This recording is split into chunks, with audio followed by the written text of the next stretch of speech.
Obunachilar, sizlar bilan bugun toza kelgan Infinix Note 50 Pro telefonni obzor etib o'tamiz do'stlar. Bu igrovoy, ya'ni PUBG Mobile uchun chiqqan telefonimiz ekan do'stlar. Sizlardan birinchilardan bo'lib ochib obzor etib ko'rsatamiz. Birinchi chiqqan narsasi MagSafe'li, shunday беспроводной зарядка chiqarilgan do'stlar. Ichida korobkasidan keladigan bo'lsak, menimcha korobkasining o'zi ham so'llab turibdi, dizayni o'ta ajoyib telefonlarimizdan birisi do'stlar. Hammasi ko'ramiz. 90 volt, ya'ni 100 terabitga bo'ladi ekan yozilishi bo'yicha. Bu titanium korpus bo'ladi ekan, 15 Pro Max'ni rangini. Xattolari alyumin xili. Optik kachsasini gap bo'lishi mumkin emas do'stlar. Kameralari ham, dizaynlari ham, ya'ni ekronni ham bezramganning ekran ekan do'stlar. Sifatiga gap bo'lishi mumkin emas. 120 Hz AMOLED ekran. Tak, korobkalarni ko'rib bo'lsak, ichidan nima chiqishini deyarli sizlar bilan ko'rib chiqamiz. Головкasi chiqadi, 90 wattli. Вообще gap bo'lishi mumkin emas. Bu yana 2 kasa sochaman desanglar, telefon zaryadi bo'ladi. Naushnik chiqadi, simli и Type-C kabeli ham chiqadi ekan. Zo'r, mijozlar o'ylagan holda hamma narsasini o'zida chiqargan ekan do'stlar. Tak, korobkalardan keyin yana bir to'xtalib o'tamiz do'stlar. Sizlar bilan birinchi telefonni obzor etib o'tamiz. Ekrani AMOLED ekran, 120 Hz ekran bilan jihozlangan, ya'ni ramkasi ham pasti yo'q hisobimda.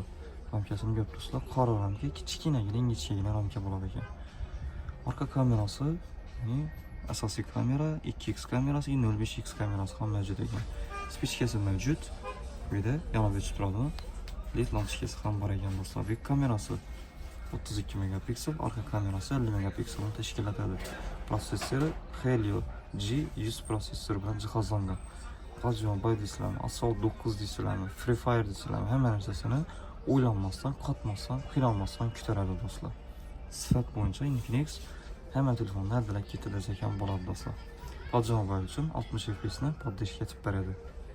Вообще gap bo'lishi mumkin emas. Eng zo'r tarafi do'stlar, men aytib o'tganimdek, беспроводный зарядчики, ya'ni igrovoy o'yin o'ynab o'tirgan vaqtlaringizda qiynalmasdan foydalansangiz bo'ladi.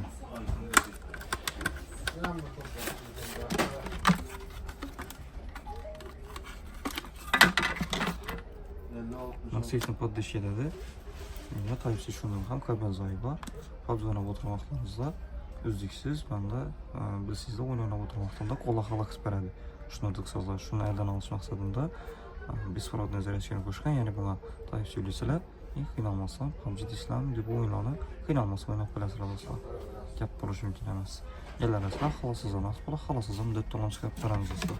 Bahasi narxi 3450 ming so'm, bu 12 ga 256lik, ya'ni 12+12 yordamchi xotirani ham qo'shib beradi. Ya'ni 24 doim yordamchi xotira 256lik doimiy xotirasi bo'ladi.